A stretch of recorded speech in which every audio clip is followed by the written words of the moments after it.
At a tournament a year ago in Hungary, I got into a very hard grinder of a match with my right arm, where I ended up injuring the inner part of my elbow just because I made the same mistake twice. The injury didn't go away for an entire year and only just healed after I found out what I'm going to show you in this video. I was going for a top roll in the first start. I took my opponent's wrist pretty easily, but he was able to slip out underneath. We got strapped together and I of course wanted to do the same thing again. But I got a really bad position in the strap for my move, as I prioritized height in the setup way too much, so we weren't hand versus hand anymore at all, and it felt like he had full control of my pronator now. Going against my instincts, I still went for the roll and got turned into a hook. And I don't mind pulling in a hook at all. But usually after you fail your top roll, you end up in a pretty open and bad position to transition to an inside move. I stayed patient and did a pretty good transition by getting my shoulder behind my arm, and I still managed to get him. But his elbow left the side of the pad, so it was another restart instead of the inevitable win for me. This upcoming next start is sadly where the elbow injury happens. I must have learned absolutely nothing from the previous go, as I did the same exact thing in the setup, and I even went for the same move despite feeling do not top roll here once again. And of course the outside move doesn't go anywhere again, and now I'm in a really horrible position. But what I didn't tell you yet is that this guy is one of the people who beat me at my very first tournament around 6 years ago in Hungary. The memory of his face is completely burned into my mind, so I could not let this guy beat me again. I refused to get pinned from there.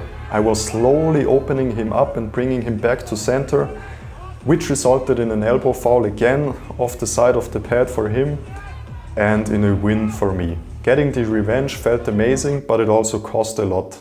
I didn't yet realize how much damage my elbow had taken. I was able to continue pulling in the tournament. I even managed to get some wins, and I think I ended up in 6th place out of like 25 people, which I of course wasn't completely satisfied with, but it could have been way worse. So we went home, and after a week or so, when everything in my arm started to feel good again, the elbow just didn't really seem to get better. I believe that every single arm wrestler will have this exact pain at some point, at least once, but probably multiple times over his career, and there is some advice out there to heal it. People will tell you to do overcoming isometrics, they will tell you to do blood flow work on the affected areas, they will tell you to train your antagonist muscles, which is all amazing advice, and usually it will get rid of most of the problems that you have in your arms. I tried the overcoming isometrics for an extended period of time.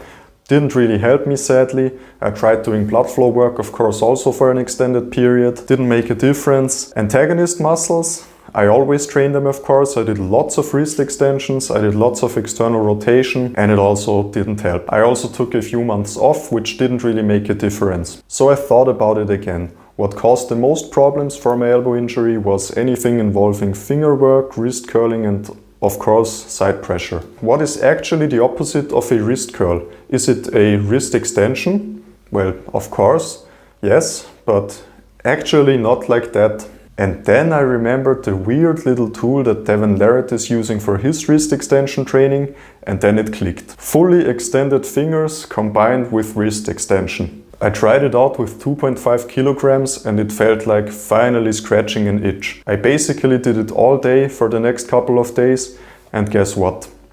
2 weeks in, my elbow completely stopped hurting. I can go heavy again on my multi-spinner work, I can do internal rotation, I can do supination, everything is just fine. And I'm almost a little bit pissed off about it being this easy after a year of trying to work around this injury. If you have the same issue right now or sometime in the future, please try this out and let me know if it also helped you. I will be adding this exercise to my regular training routine, of course, and I would also recommend that you do the same. Thank you for watching.